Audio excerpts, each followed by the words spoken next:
Of superposition, और principal of superposition ये कहता है कि अगर एक टेस्ट चार्ज पे कई सारे पॉइंट चार्जेस के कारण हमने फोर्स निकालनी हो तो हम लोग फोर्स निकाल सकते हैं by the vector sum of all the forces. So बेटे बीच में चार्ज फोर्सेज ऑफ अट्रैक्शन भी हो सकती है और फोर्सेज ऑफ रिपल्शन भी हो सकती हैं। सो नेट फोर्स जो होती है that is equal to the vector sum of the individual forces due to the individual charges. ठीक है बेटे, तो ये हमने डिस्कस किया प्रिंसिपल ऑफ सुपरपोजिशन और कुछ प्रॉब्लम्स की उसके ऊपर। अब मैं डिस्कस करने जा रहा हूं बेटे, now we will be taking up one important problem. एक बहुत अच्छी प्रॉब्लम करेंगे अब डिस्कस। नाउ बेटे देखिए, two bobs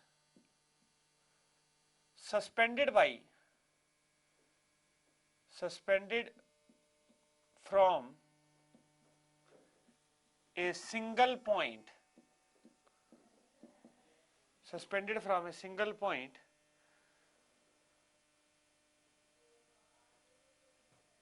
suspended from a single point are having charge plus q on each other. They repel and the angle between the two strings is 2 theta. The density of material of the bob is rho, and then they are immersed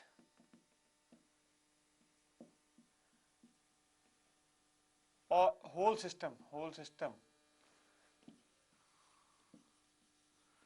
in a liquid of density sigma,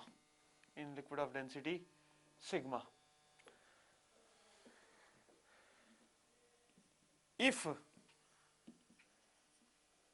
the separation or angle between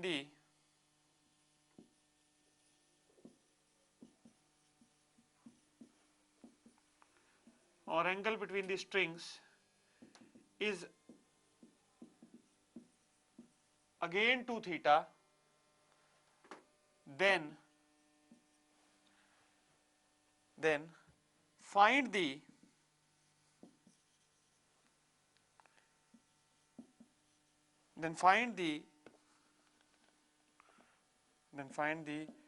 dielectric constant K of the liquid. सो देखिए बेटा, दो bobs हैं pendulum के और दोनों को धागे से लटकाया गया है एक ही पॉइंट से, और बेटे दोनों के पास प्लस क्यू चार्ज है, both are having plus Q charge on each other, और क्या है, they repel and the angle between the two strings is 2 theta. दोनों स्ट्रिंग्स के बीच में जो एंगल है that is 2 theta. The density of the material of the bob is rho and then they are immersed in a liquid of density sigma. तो इस पूरे system को हम लोग ने इमर्स कर दिया है in a liquid which is having density sigma. Again the separation remain same, यानी कि दोनों के बीच में सेपरेशन सेम रहती है, जितना पहले था उतना ही अब है। तो स्ट्रिंग्स के बीच में अब भी एंगल कितना रह जाता है, 2 थीटा ही रहता है। तो अगर ऐसा है तो हमने पता करना है कि डाइलेक्ट्रिक कांस्टेंट क्या होगा इस लिक्विड का। बहुत अच्छा प्रॉब्लम है बेटे, ये आईआईटी का प्रॉब्लम है ओल्ड। तो अब देखिए हम इसको, मैं इस प्रॉब्लम को डिस्कस करूंगा, प्रॉब्लम को रब कर दूंगा बेटा। तो प्रॉब्लम आपको मैंने रिपीट कर दी है इसलिए। नाउ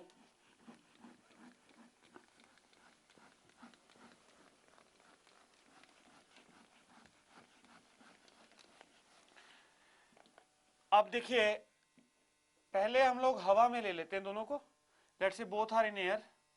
तो ये देखिए, ये पेंडुलम बॉब, ये pendulum Bob, is it clear? और नाउ इस पे बीच में एंगल 2 थीटा है, तो हाफ एंगल कितना हो जाएगा बेटा? थीटा हो जाएगा। नाउ फोर्स, अब अगर हम ये जब इस पोजीशन पर है तो ये इस पोजीशन पर इक्विलिब्रियम में है, it is in the position of equilibrium, यानी कि इस पे नेट फोर्सेस जीरो हो रही हैं बेटा, इस पे नेट फोर्स जीरो हो रही है। अब आप देखिए इसका क्या क्या फोर्सेस इस पे एक्ट कर रही हैं, we will look into that. तो देखिए इसका वेट वर्टिकली डाउनवर्ड, इसका वेट वर्टिकली डाउनवर्ड, ठीक है बेटे, W.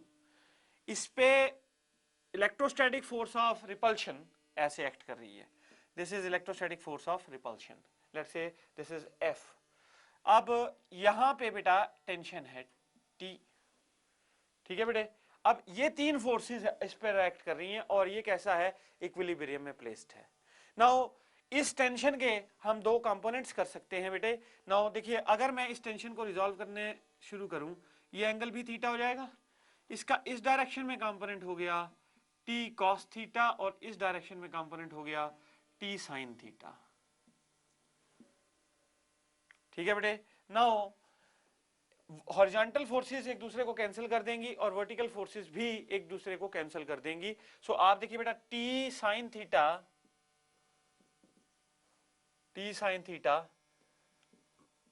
Is equal to F और T cos of theta is equal to weight W, ठीक है बेटे। नाउ टेन ऑफ थीटा अगर डिवाइड कर दिया जाए दोनों इक्वेशंस को, तो ये कितना हो जाएगा? Tan theta is equal to F by W, F by weight, ठीक है बेटे। अब सेकंड सिचुएशन में ये हमारी फर्स्ट इक्वेशन बन गई, just name this as first equation. अब दूसरी सिचुएशन में हम लोगों ने क्या किया बेटे, इसको पूरे को एक लिक्विड में इमर्स कर दिया। उस लिक्विड का डेंसिटी हमने सिग्मा माना है, बॉडी का डेंसिटी, ये जो बॉब है इसका डेंसिटी रो है, इसको हमने लिक्विड में इमर्स कर दिया। तो व्हाट विल हैपन, इसमें एक और फोर्स आ जाएगी which is known as upthrust, एक और फोर्स आ जाएगी which is known as upthrust, ठीक है बेटे। सो अब देखिए, जब आपने इसको लिक्विड में इमर्स किया तो इस पर एक और अपथ्रस्ट आ गई, टेंशन बदल जाएगी बेटे, और ये इलेक्ट्रोस्टैटिक फोर्स भी बदल जाएगी, रिपल्शन की फोर्स भी बदल जाएगी। सो ये टेंशन हो जाएगी T dash sine theta, T dash cos theta, इसका ट्रू वेट डब्ल्यू है, और इस पर एक और फोर्स आ जाएगी विच इज कॉल्ड अपथ्रस्ट, और एंगल तो सेम ही है बेटा, एंगल इज नॉट चेंजिंग। तो अब देखिए, अब भी ये इक्विलिब्रियम में है, तो इसका मतलब नेट फोर्सेस क्या है? इस पे जीरो है बेटे, नेट फोर्सेस फिर जीरो हैं। सो इसका मतलब है, अब फिर दोबारा से we will equate the forces. So आप देखिए T dash cos theta plus U is equal to W, और बेटे T dash sine theta is equal to F dash, T dash sine theta is equal to F dash. तो इसका मतलब है, अब देखिए बेटा, टी डैश कॉस थीटा को हम लोग ऐसे लिख सकते हैं W minus you, W minus you. अब देखिए बेटा, टेन थीटा इज अगेन, अगर डिवाइड कर दें इसको इससे, तो टेन थीटा इज अगेन क्या चीज? एफ डैश अपॉन बेटे W minus U, weight minus upthrust. ये आई सेकेंड इक्वेशन बेटे। 1 और 2 में लेफ्ट हैंड साइड सेम है, तो इसका मतलब राइट हैंड साइड भी सेम होगी। अगर लेफ्ट हैंड साइड सेम है तो राइट हैंड साइड भी सेम होगी।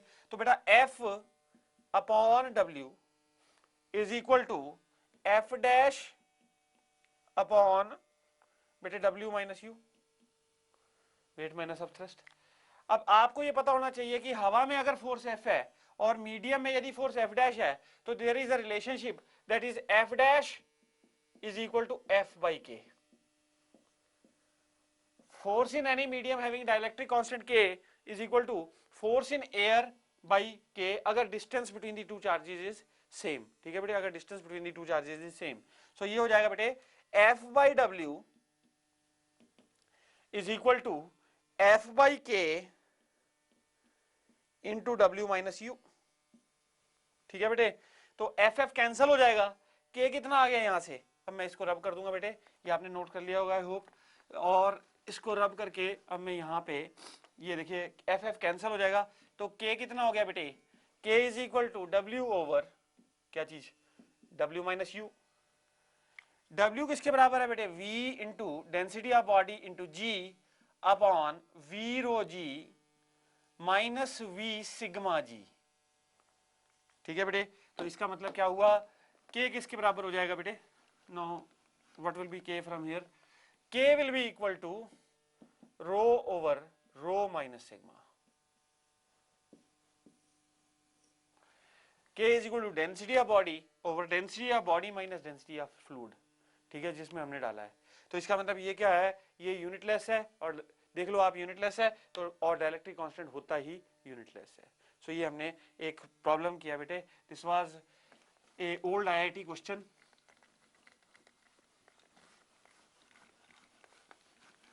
नाउ सेकंड टाइप जो हम डिस्कस करेंगे, देखिए बेटे दो तरह के इक्विलिब्रियम होते हैं, one is we call as stable equilibrium and another is unstable equilibrium. एक रूल है, एक थ्योरम है which is called as Earnshaw's theorem.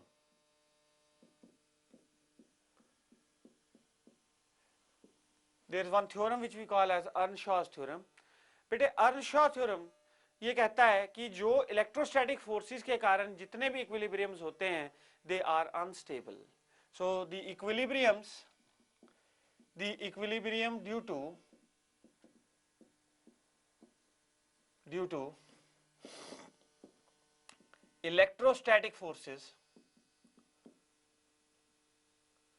are unstable equilibrium।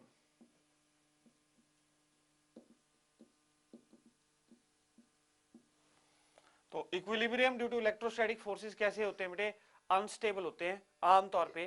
तो ये जो है इसको हम लोग कहते हैं Earnshaw theorem, this is called Earnshaw theorem. आप देखो बेटे अनस्टेबल और स्टेबल इक्विलिब्रियम में क्या फर्क है। एक कटोरी है बेटे मेरे पास ऐसे, और यही कटोरी मैंने ऐसे रख दी बेटे, ऐसे भी रख सकता हूं ऐसे भी रख सकता हूं। अब इस कटोरी में एक कंचा रख दिया बेटे यहां पे।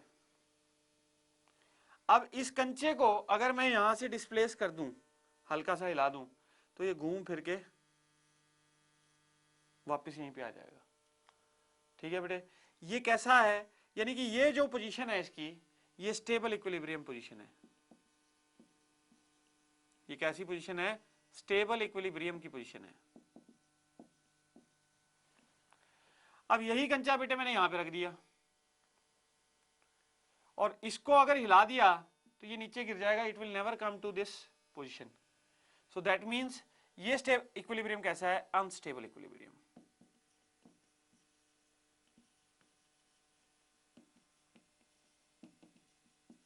This is unstable equilibrium. So बेटे जो इलेक्ट्रोस्टैटिक फोर्सेस के कारण इक्विलिब्रियम्स होते हैं दे आर अनस्टेबल इक्विलिब्रियम। ये अर्नशॉ ने निकाला था theorem.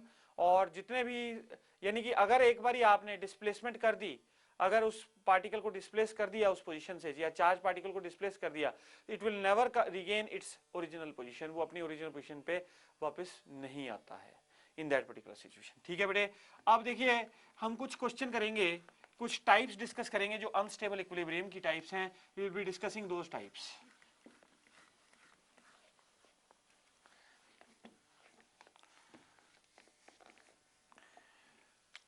To point charges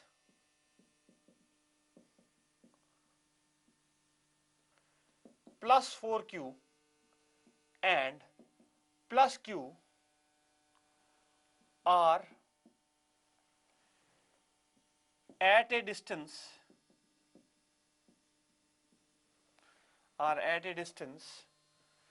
r apart, and a third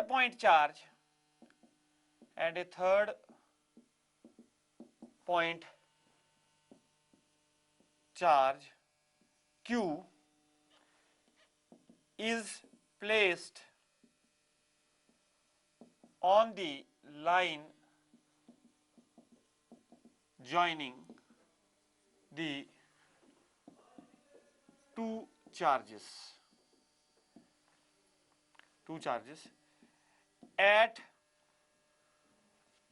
what distance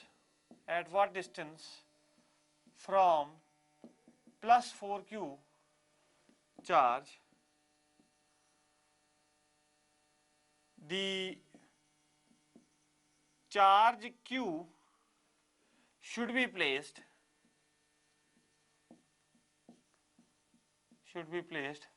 so that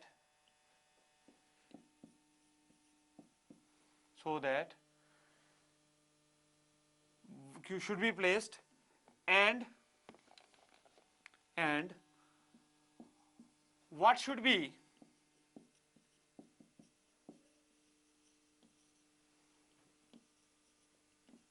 the charge, what should be the magnitude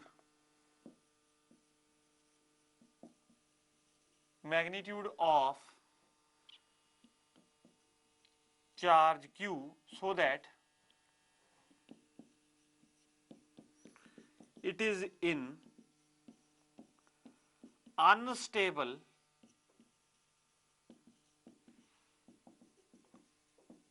equilibrium.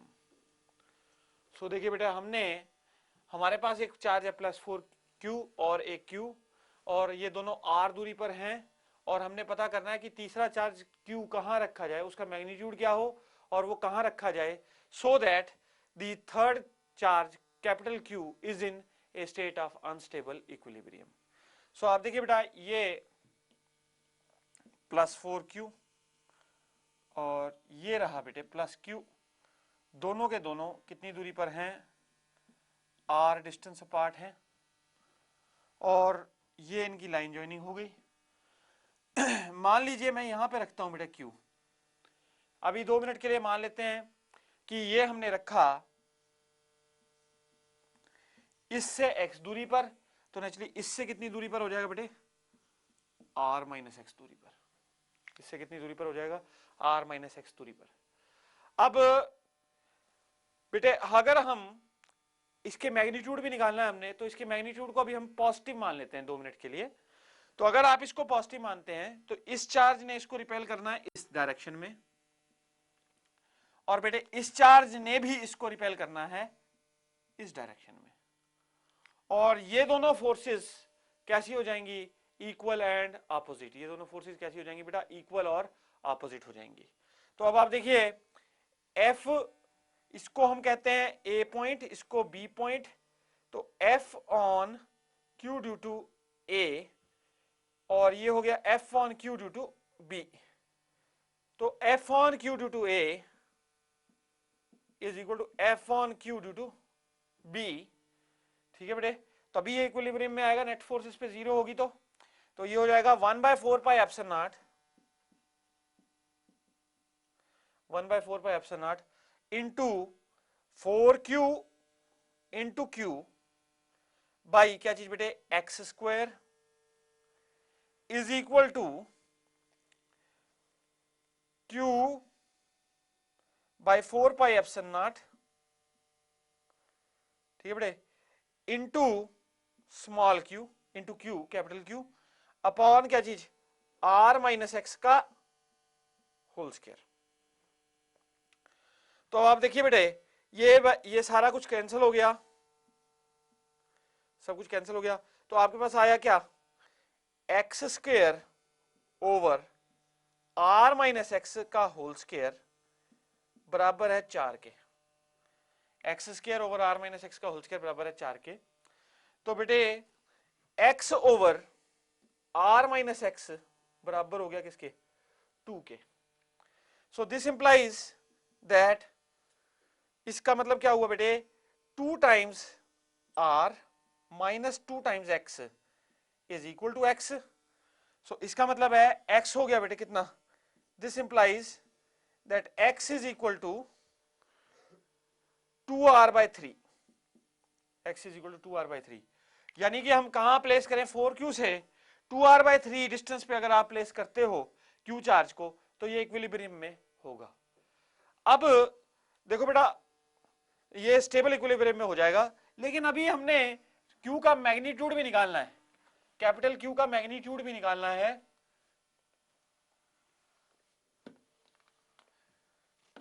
तो अगर आपने कैपिटल Q का मैग्नीट्यूड निकालना है तो ये पूरा का पूरा सिस्टम इक्विलिब्रियम में होना चाहिए। यानी कि कोई भी एक चार्ज इसमें से अगर लिया जाए तो उस पर नेट फोर्स क्या होनी चाहिए, 0 होनी चाहिए। अगर बेटे मैं ये चार्ज बी वाला चार्ज ले लूं, जो बी पोजीशन पे प्लस क्यू चार्ज है, अगर मैं इसको कंसीडर करूं तो बेटा देखो इसके कारण इस पर रिपल्सिव फोर्स हो जाएगी ऐसे। अगर ये पॉजिटिव ही हो तो ये भी रिपेल करेगा, तो इसका मतलब क्या है, ये पॉजिटिव नहीं हो सकता। देखो बेटा इस पे नेट फोर्स 0 होनी चाहिए प्लस क्यू पर, अगर मैं इसके कारण इस पर फोर्स लूं तो रिपल्सिव है, क्योंकि ये तो हमें गिवन है पॉजिटिव है। क्यू का हमने मैग्नीट्यूड निकालना है, तो अब अगर आप इसको पॉजिटिव ले लेते हो तो इसने इसको फिर रिपेल करना है, तो नेट फोर्स तो ऐड हो जानी है, तो ये इक्विलिब्रियम नहीं बनना है। इसका मतलब क्या है, इसका मैग्नीट्यूड होना चाहिए नेगेटिव, ताकि ये इसको करे ऐसे अट्रैक्ट, तो क्या हो सकता है, तब क्या होगा बेटा, ये इक्विलिब्रियम में आ जाएगा, then we can find the magnitude of plus Q. यानी कि एक बात तो श्योर हो गई कि ये चार्ज कैसा होगा, नेगेटिव। अब we will take the net force on charge B, net force on charge B. ठीक है बेटे, तो अब आप देखिए force on B due to A, force on B due to A is equal to force on B due to Q. Now this implies that, अब देखिए बेटा ये हो जाएगा 1/4 pi epsilon naught into 4q square by R square, 4q square by R square, ये होगी A के कारण B पर force 4q square by R square is equal to, अब आपने x2r/3 निकाला ना, तो r माइनस एक्स कितना हो गया बेटे, दैट इज r/3। सो यहां पे अब कितनी हो जाएगी, q into q by 4 pi epsilon naught into r/3 का होल स्क्वायर, इंटू r/3 का होल स्क्वायर। अब आप देखिए बेटा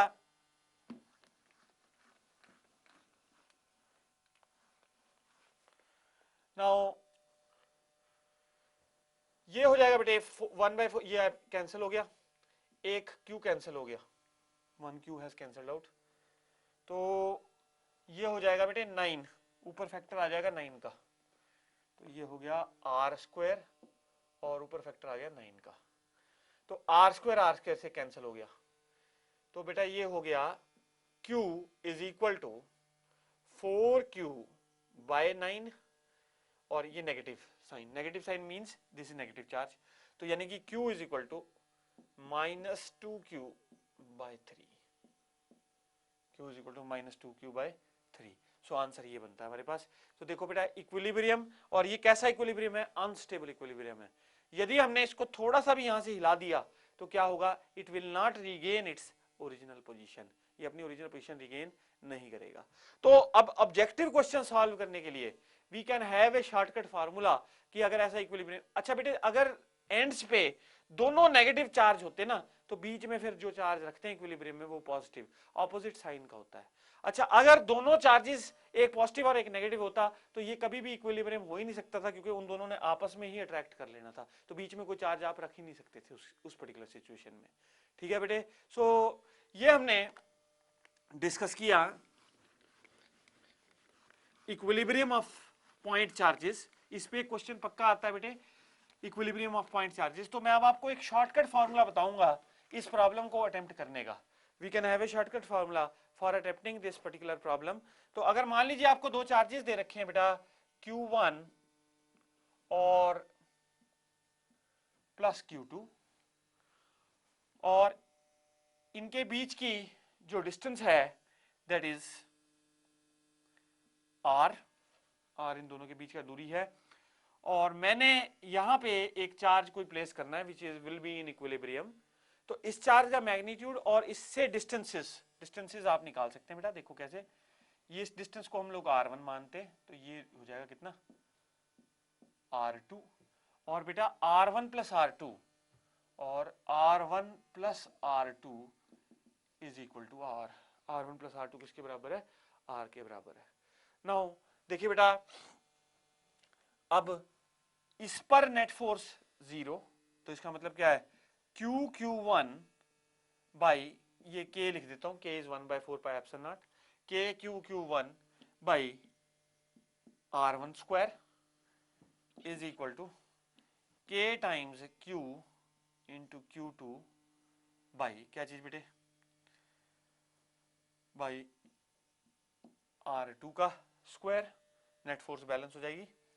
अच्छा बेटे अब देखिए यहां से आपके पास आ जाएगा Q1 Q2 की वैल्यू तो आपको दी रहेगी, तो you have R1 square by R2 का square is equal to R1 square by R2 का square is equal to Q1 by Q2। This implies R1 square is equal to Q1 by Q2 times R2 का square. R1 square is equal to Q1 by Q2 times R2 का square. ठीक है बेटे। अच्छा ये तो हो गया डिस्टेंस के लिए। अब अगर आपने चार्ज का मैग्नीट्यूड निकालना हो तो वो क्या हो जाएगा, Q1 Q2 K Q1 Q2 by R1 plus R2 का स्क्वायर। ठीक है बेटे, this is equal to K Q Q2 upon क्या चीज, K Q Q2 upon R2 का स्क्वायर। ठीक है बेटे, तो यहां से this implies Q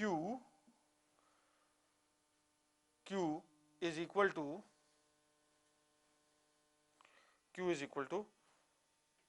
Q1 R2 square by क्या चीज बेटे, R1 प्लस R2 का होल स्क्वायर। ये हो जाएगा मैग्नीट्यूड, और ये मैग्नीट्यूड अगर ये दोनों पॉजिटिव हैं तो ये नेगेटिव साइन ले लेगा, अगर ये दोनों नेगेटिव हैं तो ये पॉजिटिव। ये शॉर्टकट में आप याद रख सकते हैं। देखो बेटा यहाँ पे डायरेक्ट रिलेशन आ रहा है Q1 by Q2 is R1 square by R2 square. यानी अगर आपको ये डिस्टेंस पता है, ये डिस्टेंस पता है, तो इन चार्जेस की रेशियो किसके बराबर हो जाएगी, R1 square by R2 square. इससे इक्विलिब्रियम पॉइंट आप निकाल सकते हो।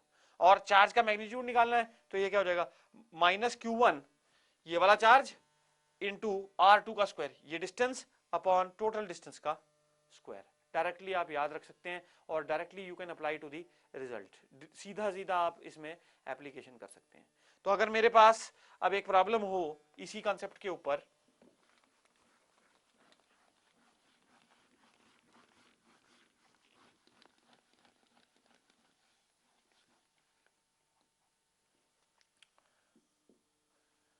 लेट्स से बेटे मेरे पास प्लस 3Q चार्ज है और प्लस Q चार्ज है, और दोनों के दोनों R दूरी से सेपरेटेड हैं। इक्विलिब्रियम पॉइंट निकालना है, डिस्टेंस निकालना है, किससे, इस 3Q चार्ज से। तो बेटा देखो ये अगर R है, ये आपने X ले लिया तो ये R माइनस एक्स हो गया, यानी कि R1 जो है आपका वो R X हो गया और R2 किसके बराबर हो गया, R माइनस एक्स के। तो आपको पता है बेटे Q1 अपॉन Q2 यानी plus 3Q over plus Q1 upon Q2 is equal to R1 square over R2 square. तो R1 स्क्वायर हो गया आपका X square over R minus X का होल स्क्वायर। ठीक है बेटे, यहां से आप क्या निकाल लोगे, X डिस्टेंस निकाल दोगे, बड़ी इजीली निकाल सकते हो। देखो बेटे क्या हो जाएगा, X over R minus x √3 के बराबर। ठीक है, तो इसका मतलब क्या हुआ बेटे, this implies that X is equal to √3R minus √3X। तो इसका मतलब क्या हुआ बेटे, X into 1 plus √3 is equal to √3R, और ये X हो गया आपका √3R बाई √3 प्लस 1, ये हो गया आपका X। ठीक है बेटे। अच्छा अगर आपने अब चार्ज का मैग्नीट्यूड निकालना है Q, तो Q हो जाएगा आपके पास कितना, Q इज इक्वल टू अब देखो बेटे वहां पे आपने लिया था Q1 टाइम्स R2 स्क्वायर, तो Q1 क्या है यहाँ पे प्लस 3Q, R2 का स्क्वायर कितना हो जाएगा बेटे R माइनस एक्स का whole square upon R square. तो यहाँ पे आप X की वैल्यू डाल के यू कैन सॉल्व दिस, और ये आ जाएगा Q, और ये नेगेटिव साइन लेंगे इसका क्योंकि ये चार्ज कैसा होगा, नेगेटिव बेटे, ये शॉर्टकट है इसका। ठीक है, that you can easily solve like this. तो ये हमने डिस्कस किया इक्विलिब्रियम बेस्ड प्रॉब्लम, और उसमें अर्नशॉ थ्योरम डिस्कस किया, और अर्नशॉ थ्योरम में हमने कोरिलेट किया बेटे। अर्नशॉ थ्योरम में हमने देखा कि कोई भी इलेक्ट्रोस्टैटिक फोर्सेस के कारण जो इक्विलिब्रियम होता है दैट इज अनस्टेबल इक्विलिब्रियम। आमतौर से वो कैसा इक्विलिब्रियम होता है बेटे? अनस्टेबल इक्विलिब्रियम होता है। Now continuous distribution of charge is also possible. So continuous distribution we will discuss now. Continuous distribution of charge. तो continuous distribution of charge में तीन तरह की distribution possible हैं. One is linear distribution, one is linear distribution, और बेटे second है surface distribution, surface distribution of charge, और तीसरी जो distribution है that is volumetric distribution. तो ये तीन तरह की डिस्ट्रीब्यूशन पॉसिबल है. One is linear distribution of charge, another is surface distribution and third is volume distribution of charge. बेटे अगर हमारे पास कोई लाइन है, ठीक है, इस लाइन पर चार्ज है Q और इस लाइन का लेंथ है बेटे L, इस लाइन का लेंथ है L और इस पे प्लस Q चार्ज फैला हुआ है लेट्स से, तो लीनियर चार्ज डेंसिटी हो जाएगी Q by L. Linear charge density charge पर unit length that is Q by L. ये हो गई लीनियर चार्ज डेंसिटी लैम्डा. अच्छा बेटे सरफेस डिस्ट्रीब्यूशन क्या होती है? अगर एरिया है हमारे पास, ये लीनियर चार्ज डेंसिटी बोलते हैं बेटे, इसे लीनियर चार्ज डेंसिटी.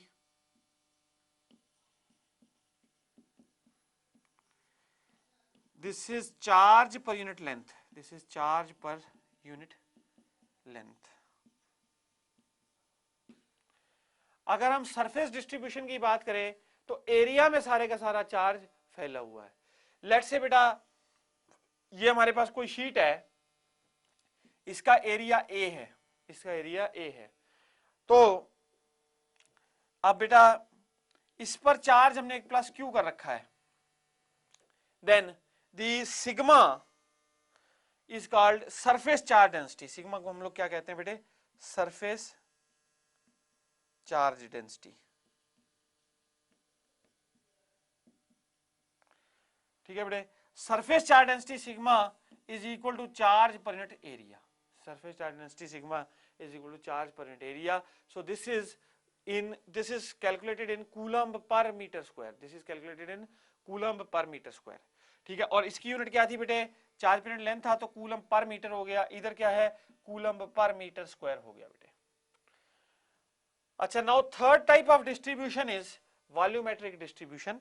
और वॉल्यूमेट्रिक डिस्ट्रीब्यूशन में क्या होता है बेटे?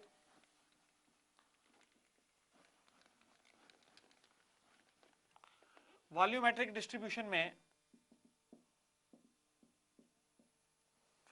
सारा चार्ज वॉल्यूम में फैला हुआ है. सारा चार्ज कैसे फैला हुआ है बेटे? वॉल्यूम में फैला हुआ है. यानी कि अगर मेरे पास ऐसा कोई ब्लॉक हो, सपोज ये क्यूबॉइडल या क्यूबिकल ब्लॉक हो, ठीक है बेटे, इसका वॉल्यूम V है और इस पर चार्ज प्लस Q है, तो रो जो है this is called volumetric charge distribution. This is called volumetric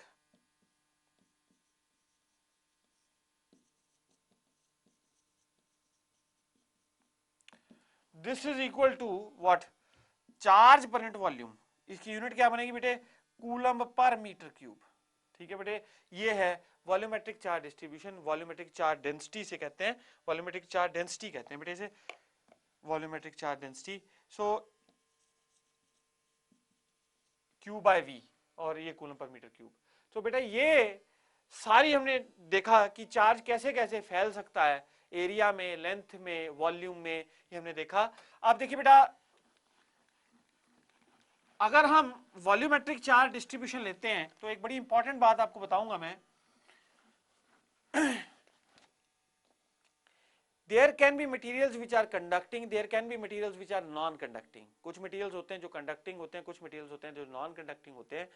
अगर हमारे पास एक non-conducting sphere है, non-conducting sphere है,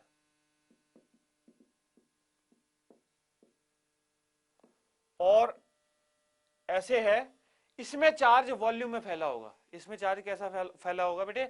वॉल्यूम में. टोटल वॉल्यूम में चार्ज यूनिफॉर्मली डिस्ट्रीब्यूट हो जाएगा. लेकिन अगर मेरे पास कंडक्टिंग स्फीयर है, अगर मेरे पास कंडक्टिंग स्फीयर है बेटे, supposing if I am having conducting sphere, तो कंडक्टिंग स्फीयर कंडक्टर है, क्योंकि अगर आप इसको चार्ज करोगे तो इसका सारा चार्ज कहां चला जाएगा, अलोंग दी सरफेस, सारा चार्ज कहां रिजाइड कर जाएगा, ऑन दी सरफेस, और बीच में चार्ज क्या होगा, जीरो। इस फिनोमेना को हम लोग कहते हैं इलेक्ट्रोस्टैटिक शील्डिंग। इस फिनोमेना को हम लोग क्या कहते हैं बेटे, इलेक्ट्रोस्टैटिक शील्डिंग कहते हैं इसे। एक क्वेश्चन आता है बड़ा पॉपुलर कि अगर बेटे तूफान है और बिजली कड़क रही है और एक आदमी बाहर खड़ा है ओपन ग्राउंड में, दूसरा आदमी कार के अंदर बैठा है बेटे, ही सिटिंग इनसाइड द कार, और यहां पे लाइटनिंग हो रही है,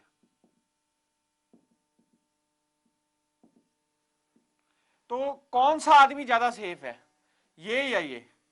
बेटा देखो, ये जो है ये कंडक्टर में बैठा हुआ है, तो इस पे चार्ज आएगा भी अगर, तो सारा चार्ज कहां आ जाएगा, सरफेस पे, अलोंग दी सरफेस, ठीक है। और अगर इस आदमी की बात करें तो सारा चार्ज इसी पे गिरेगा, तो इसलिए ये आदमी ज्यादा सेफ है, because he is in a state of electrostatic shielding.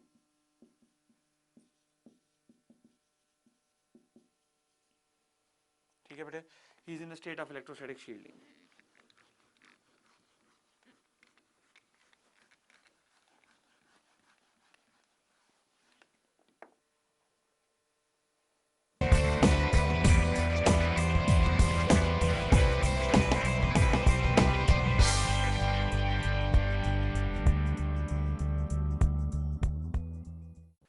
Now बेटे हम लोग we will be discussing the continuous distribution में किस तरह कूलम्स लॉ हम लोग अप्लाई कर सकते हैं, और किस तरह किसी चार्ज पर, किसी पॉइंट चार्ज पर कंटिन्यूस डिस्ट्रीब्यूशन के कारण we can find the force. और इसमें हम हमारे सिलेबस में लीनियर चार्ज डिस्ट्रीब्यूशन ही है। सो देखिए बेटा, मेरे पास एक linear, we will calculate the force on a charge q, on a charge q placed on the perpendicular, placed on the perpendicular bisector of the line having of the charged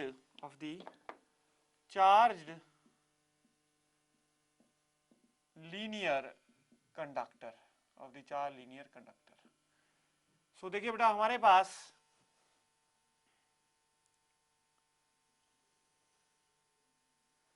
एक line है, इसकी length है बेटे L, और इसके perpendicular bisector पर charge Q पड़ा है, ये रहा charge Q plus Q charge. Let's say इस लाइन पर भी चार्ज कैसा है, प्लस Q, और इस लीनियरली चार्ज कंडक्टर की जो डेंसिटी है, लीनियर चार्ज डेंसिटी है, दैट इज लैम्बडा। ठीक है बेटे, और ये इसका परपेंडिकुलर बाइसेक्टर है, इस पर चार्ज प्लस Q पड़ा है, और कितनी दूरी पर है ये, it is at a distance small r, it is at a distance small r from the charged linear conductor। तो small r दूरी पर है from the charged linear conductor। तो हमने अब इस पर्टिकुलर चार्ज प्लस Q पर we wish to calculate what is the force। ठीक है बेटे, और फोर्स कितनी है और फोर्स किस डायरेक्शन में है, we want to calculate। फिर हम इस प्रॉब्लम को एक्सटेंड कर देंगे, we will extend it to two different points, मतलब मैं आपको बताऊंगा जब करेंगे तो। ठीक है बेटे, नाउ अब आप देखिए, इस पर फोर्स निकालनी है हमने, तो मैंने इसको ज्वाइन कर दिया बेटे, और इस एंड को कंस्ट्रक्शन कर दी, ये ज्वाइन कर दिया। तो बेटा ये एंगल यदि थीटा है, तो ये एंगल भी कितना होगा, थीटा हो जाएगा बेटे। तो this angle is theta, so this angle will also be theta. अब इसमें एक ऐसा कीजिए, बहुत स्मॉल सेक्शन काट लीजिए, इस स्मॉल सेक्शन का लेंथ dx काट दीजिए। It will behave as a, ये कैसा बिहेव करेगा, it will behave like a point charge, ये पॉइंट चार्ज की तरह ही बिहेव करेगा। तो इसको हमने बेटा ज्वाइन कर दिया इकट्ठे, ठीक है बेटे। तो ये हमने x दूरी पर काटा, यहां से कितनी दूरी पर काटा है आपने, x दूरी पर, ठीक है बेटे। लेट अस से the angle hair made by this section is phi, let us the angle made by here is this section is phi, ठीक है बेटे।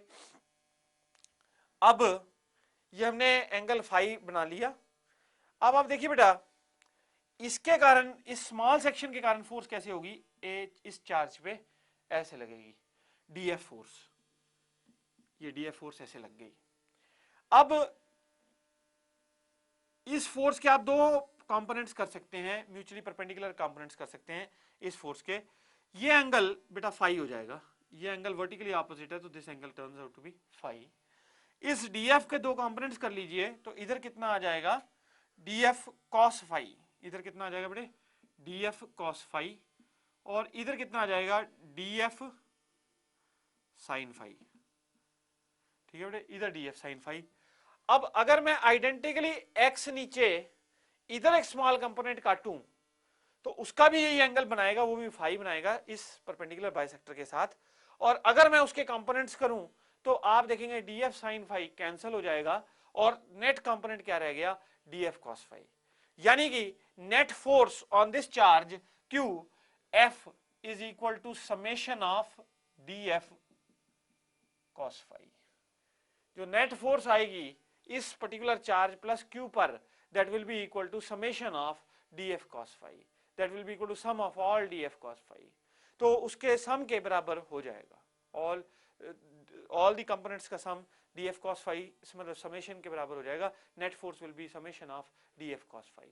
अब आप देखिए बेटा, अब हम लोग इसमें df निकालेंगे और उसको इंटीग्रेट करेंगे। तो अब देखिए मैं कैसे करता हूं इसको, now you look into the problem. अब देखिए बेटा, df जो ये फोर्स है, that will be equal to k times, अब इसको मैं k कह रहा हूं, ठीक है बेटे, इसको मैं k कह रहा हूं, k is 1/4 pi epsilon not, k times lambda dx into charge q, into charge q upon, ठीक है बेटे, k q1 q2 अपॉन, अब ये डिस्टेंस r है, ये x है, ये डिस्टेंस कितना हो जाएगा, root of r square plus x square, root of r square plus x square का square, root of r square plus x square का स्क्वायर। ये हो गया बेटे क्या चीज, this is small force df। तो इसको आप लिख सकते हो बेटे, df is equal to k times lambda dx into Q upon r square plus x square, upon r square plus x square. This is first equation, ये क्या हो जाएगी, फर्स्ट इक्वेशन। अब बेटे आप क्या कीजिए, ये स्मॉल फोर्स आ गई df, अब आप हम लोग इसको फाई की टर्म्स में कन्वर्ट करेंगे। तो फाई की टर्म्स में कैसे कन्वर्ट करेंगे आपको दिखाता हूं मैं। देखो बेटा, ये राइट एंगल ट्राइंगल ले लीजिए, ये वाला, तो tan फाई किसके बराबर है, that is equal to x by R. So this implies x is equal to r times tan phi, x is equal to r times tan phi. Differentiate कर दीजिए both sides with respect to phi, तो phi के respect में both sides differentiate करेंगे अब हम। तो differentiate करेंगे तो आप क्या जाएगा बेटे, dx by D phi is equal to r times d by D phi of tan phi. So इसका मतलब क्या हुआ बेटे, dx is equal to r times second square phi into D phi, r times second square phi into D phi. ये क्या हो गया, ये एक रिलेशन हो गया जो कि dx को ट्रांसफॉर्म कर रहा है इसमें। तो अब आप देखिए dx is equal to r times second square phi into D phi. अब मैं इसको यहां पे फर्स्ट इक्वेशन में सब्स्टिट्यूट कर दूंगा। अब आप देखिए बेटा किस तरह, इसको मैं यहां पे सब्स्टिट्यूट कर दूंगा।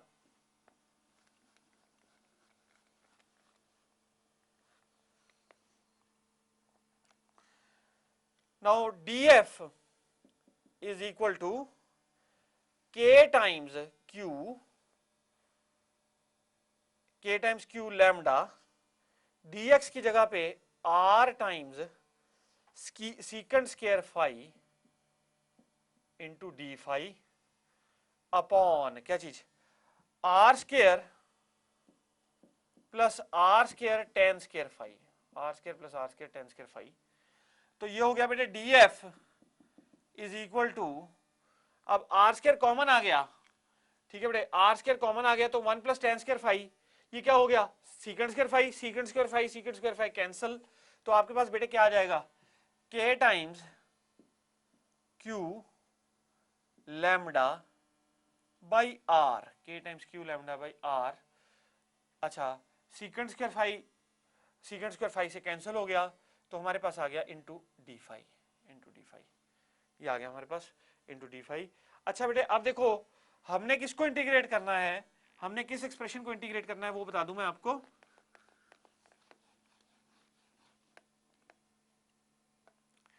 हमने नेट फोर्स निकालनी है, net force F is equal to integral D F into cos phi, ये इंटीग्रेशन करनी है हमने, integral D F into cos phi. अब आप देखिए बेटा ये हो जाएगा integral D F cos phi, D F कितना है बेटे, के क्यू लैम्डा बाई आर, ठीक है बेटे, into cos phi into D phi. अब देखिए फाई कहां से कहां तक वेरी कर रहा है ये हम देखेंगे। तो फाई की वेरिएशन देखने के लिए बेटे अगर मैं एंटी क्लॉकवाइज डायरेक्शन को नेगेटिव लूं और क्लॉकवाइज डायरेक्शन को पॉजिटिव लूं तो I can take the rotation sense. तो अब आप देखिए ये वाला एंगल किस डायरेक्शन में है, एंटी क्लॉकवाइज, और ये वाला कैसी डायरेक्शन में है, क्लॉकवाइज। तो इसका मतलब है इस एंगल से लेके इस एंगल तक फाई वेरी कर रहा है, तो minus theta to plus theta, minus theta to plus theta, ये क्या हो रहा है, ये वेरिएशन हो रहा है फाई का इस पर्टिकुलर प्रॉब्लम में। अब आप देखिए ये बेटा किसके बराबर हो जाएगा, this will be equal to K Q lambda by R. अच्छा इसका इंटीग्रल हो जाएगा बेटे, कॉस फाई का इंटीग्रल होता है साइन फाई, तो sine phi from minus theta to plus theta, from minus theta to plus theta. अब आप देखिए बेटा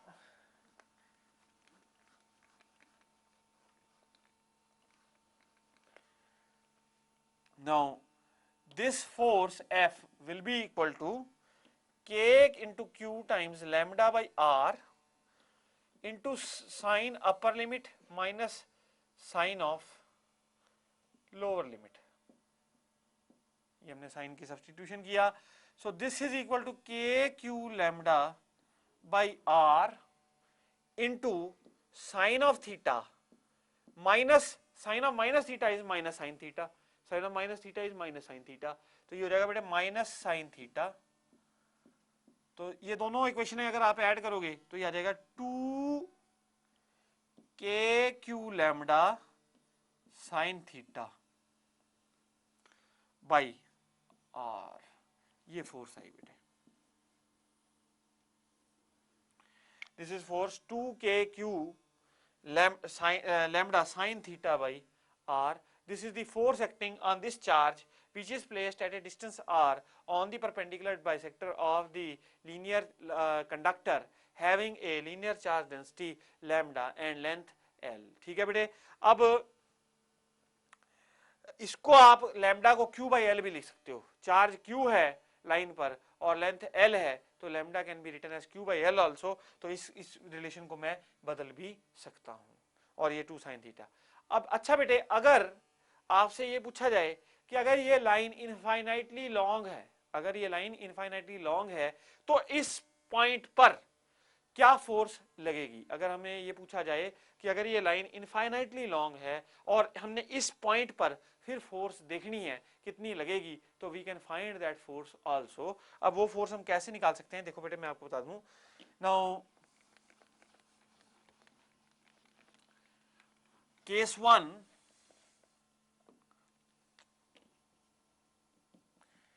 if the linear conductor is infinitely long,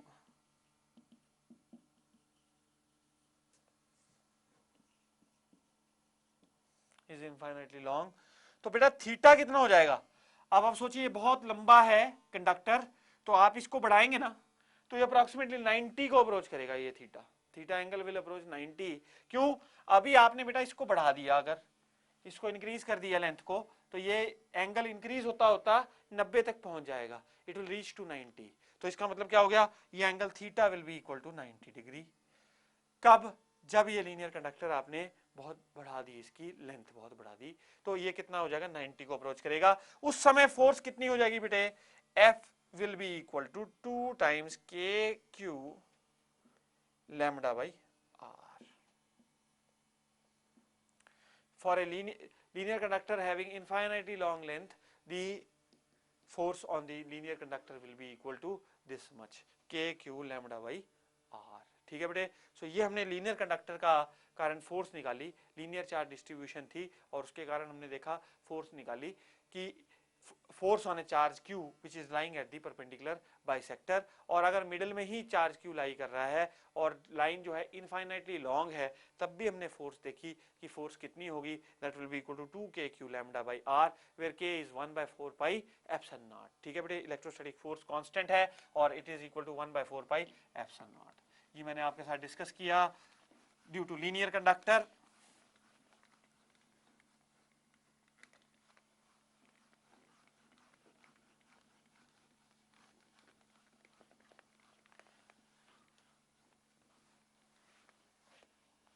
Now next discussion will be on, हमने Coulomb's law discuss करा, Coulomb's law in vector form discuss किया, फिर बेटे हमने उस पर कुछ इंपॉर्टेंट प्रॉब्लम्स डिस्कस की और हमने लीनियर चार्ज डिस्ट्रीब्यूशन डिस्कस की। अब मैं आपके साथ डिस्कस करूंगा another starting topic, that is electric field.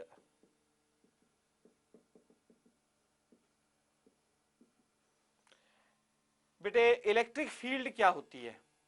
ऐसा कोई भी चार्ज है और उसके सामने हमने एक और चार्ज रख दिया, तो दूसरे चार्ज को कैसे पता चलता है कि कोई चार्ज वहां पे प्रेजेंट है? क्योंकि पहले चार्ज का कोई ना कोई एरिया ऑफ इन्फ्लुएंस है जहां तक कि उसका असर है। तो जहां तक एक चार्ज का असर है, जहां तक एक चार्ज का असर है, जिस रीजन तक एक इन्फ्लुएंस रहता है चार्ज का, that region of influence is called the region of electric field. ठीक है बेटे? तो हम लोग ऐसा कहते हैं, the region of influence, the region of influence, the region of influence of a point charge, of a point charge Q is called the region of, is called the region of electric field, is called the region of electric field। तो जिस reason तक electric field का influence होता है, that region is called the region of electric field. उस region को हम लोग इलेक्ट्रिक फील्ड रीजन कहते हैं। अब बेटे फैराडे एक साइंटिस्ट था,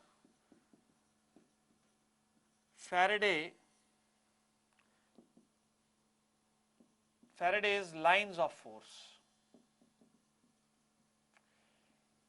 Now Faraday lines of force दी थी हमको, Faraday's lines of force Faraday ने हमको दी थी। और अगर हमारे पास कोई पॉइंट चार्ज Q है, अगर हमारे पास कोई पॉइंट चार्ज प्लस Q है, तो बेटा इसके अराउंड हम लोग फील्ड लाइंस बना के इसके इलेक्ट्रिक फील्ड का रीजन दिखा सकते हैं। यानी कि अब इलेक्ट्रिक फील्ड लाइंस अगर आपने दिखानी है, तो फैराडे ने क्या कहा कि आप एक पॉजिटिव चार्ज रख दो, वो जिस यूनिट पॉजिटिव चार्ज रख दो, वो जिस डायरेक्शन में जाएगा वो डायरेक्शन होगी उस फील्ड लाइन की। तो हम लोग फील्ड लाइन को, ये इमेजिनरी लाइंस हैं, ये बेटे कोई रियल नहीं है। ऐसा नहीं है जैसे मेरे बाल उगे हुए हैं, ऐसा कुछ नहीं है। ठीक है बेटे? ये बाल जो निकल रहे हैं, चार्ज से कोई बाल नहीं निकल रहे, चार्ज के कोई बाल नहीं निकल रहे। ठीक है बेटे? दे आर इमेजिनरी लाइंस, वो इंडिकेट करते हैं, इलेक्ट्रिक फील्ड लाइंस इंडिकेट करते हैं। ठीक है बेटे? ये जो लाइंस हैं they indicate the electric field lines. तो अब अगर हमारे पास कोई चार्ज प्लस Q है, अगर मैंने इसके कारण इसका इलेक्ट्रिक फील्ड लाइंस बनानी हो, तो बेटा मैं एक यूनिट पॉजिटिव चार्ज रखूंगा, आपको पता है इस चार्ज ने उसको रिपेल करना है, तो ये इलेक्ट्रिक फील्ड लाइन आ गई। यहां यूनिट पॉजिटिव चार्ज रखूंगा तो यहां पे ऐसे रिपल्शन, ऐसे ऐसे,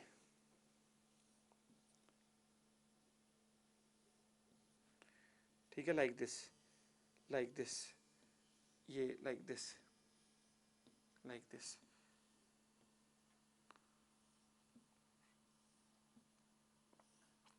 तो ये 3 डायमेंशन स्पेस में रेडियली फील्ड लाइंस बाहर आ जाएंगी, ठीक है बेटे, radially field lines will come outside, और ये कहीं एंड होती हैं, ये फील्ड लाइंस वहां पे जाके एंड होती हैं जहां पे कि चार्ज का इन्फ्लुएंस खत्म हो जाता है।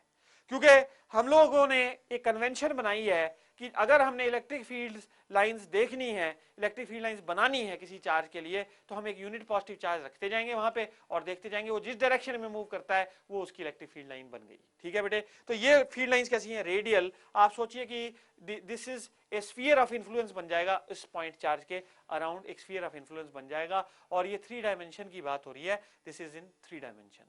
अच्छा, अगर बेटे नेगेटिव चार्ज होता, पॉजिटिव चार्ज को हम लोग कहते हैं डाइवर्जिंग पोल, पॉजिटिव चार्ज को हम लोग कैसा कहते हैं, डाइवर्जिंग पोल, क्योंकि इससे फील्ड लाइंस बाहर निकलती हैं, तो this positive charge is refer to as diverging पोल।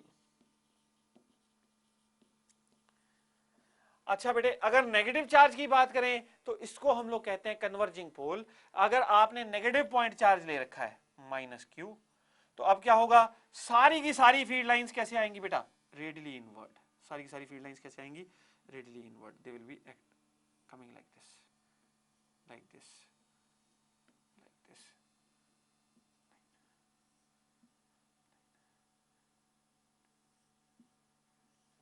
ये सारी रेडियली इनवर्ड आएंगी, ठीक है बेटे। ये कन्वर्जिंग पोल कहते हैं क्योंकि इसमें फील्ड लाइंस कन्वर्ज करती हैं। अगर आप पॉजिटिव चार्ज यहां रखते हैं तो फील्ड लाइन अंदर की तरफ, यहां पे रखते हैं फील्ड लाइन अंदर की तरफ, यहां पे रखते हैं फील्ड लाइन अंदर की तरफ, यहां पे रखते हैं फील्ड लाइन अंदर की तरफ, तो ये हमारी क्या होगी, converging pole, this is called a converging pole.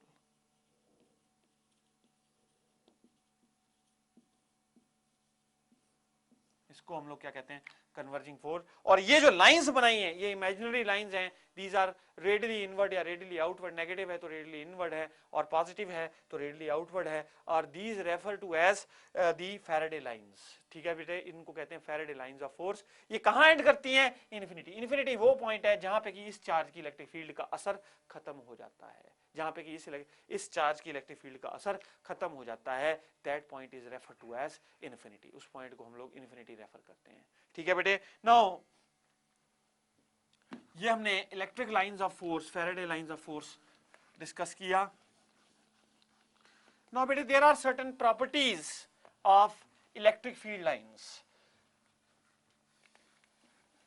Now there are certain properties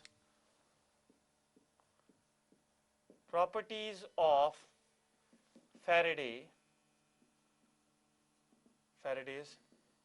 electric lines of force,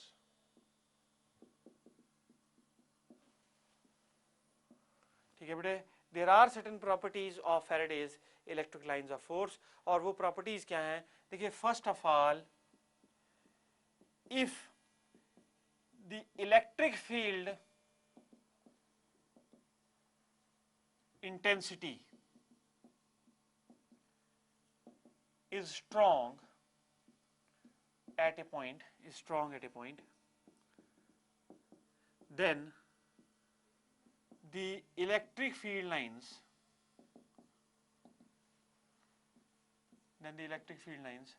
are very close to each other in that region, ठीक है बेटे। दूसरा है,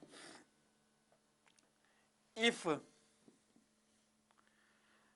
no two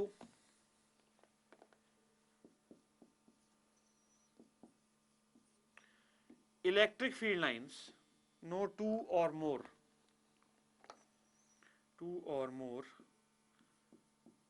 electric field lines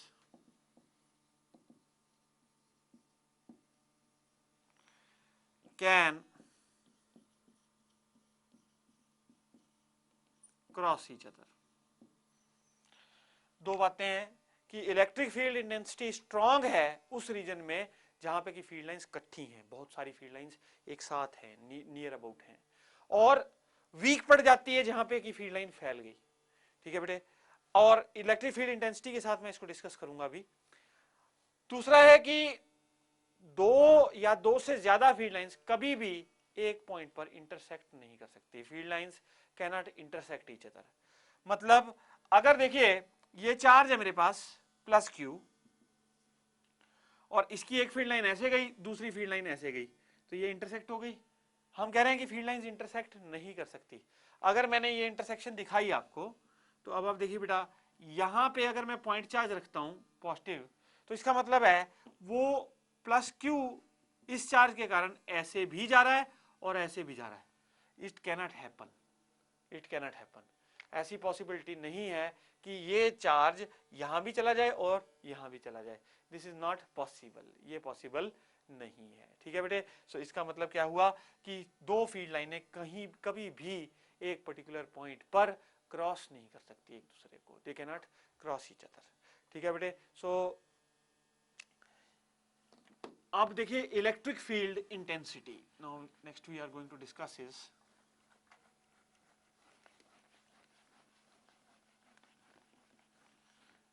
electric field intensity.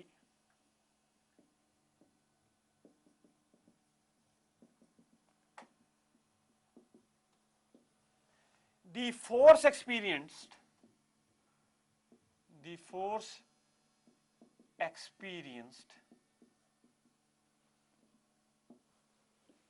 by a unit positive charge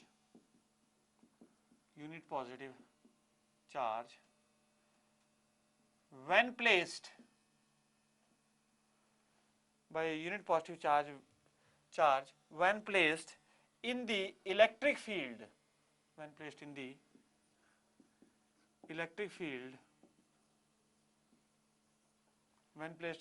field of a given charge is called, is the measure of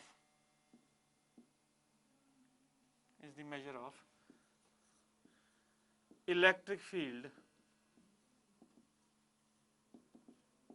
intensity at the given point.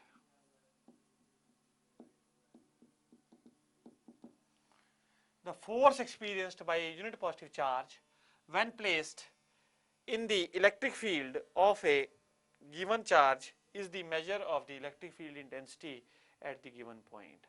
देखिए बेटा, अगर हमारे पास charge Q है और हम निकालना चाहते हैं कि R दूरी पर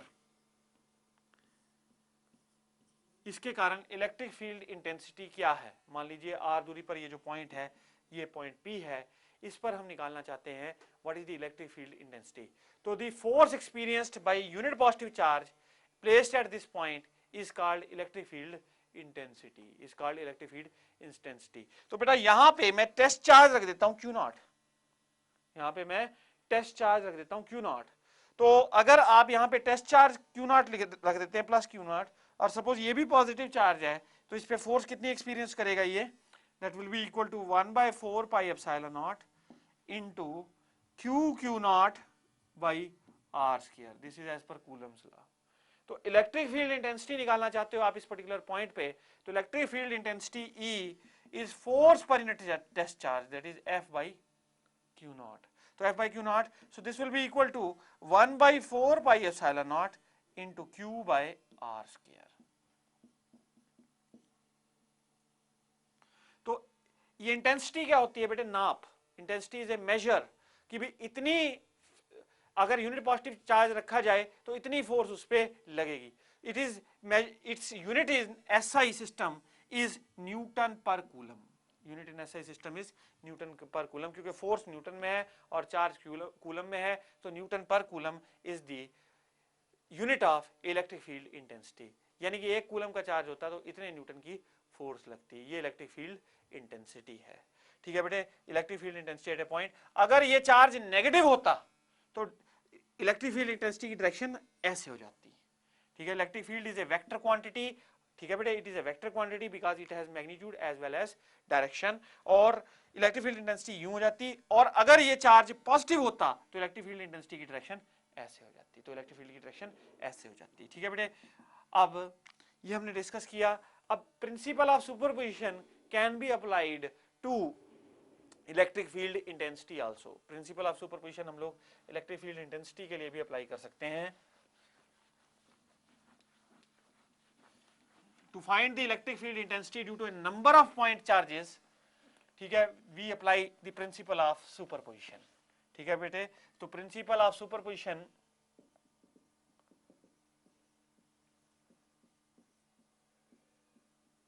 ये क्यों अप्लाई करते हैं? देखिए बेटा, principle of superposition is applied, तो प्रिंसिपल ऑफ सुपरपोजिशन जो है it is applied to in finding the electric field intensity at a point due to a number of point charges, due to a group of point charges. So to find the electric field intensity,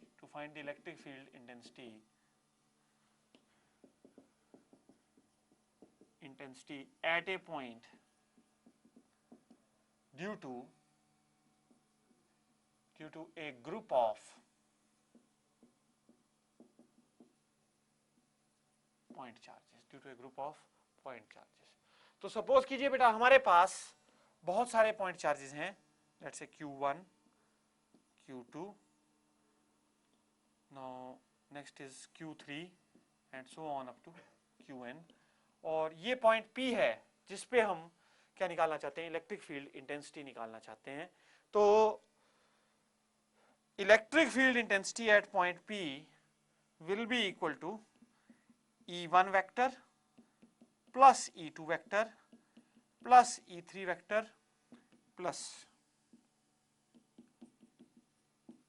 En vector। ये क्या है? Electric field due to charge Q1, electric field due to charge Q2, electric field due to charge Q3, electric field due to charge Qn। इन सब का vector sum क्या दे देगा? Net electric field at the point P। ये this is principle of superposition, this is principle of superposition.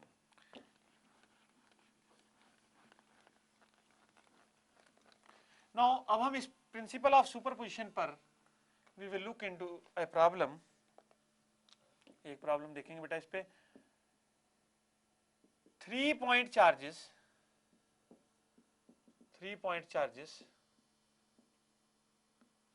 are placed on the 3 corners of a square of side 4 meter, of side 4 meter. Find the electric field intensity,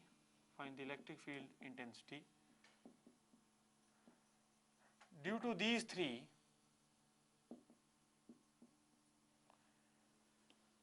at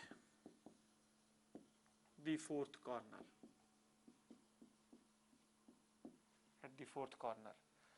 अब आप देखिए बेटा हमारे पास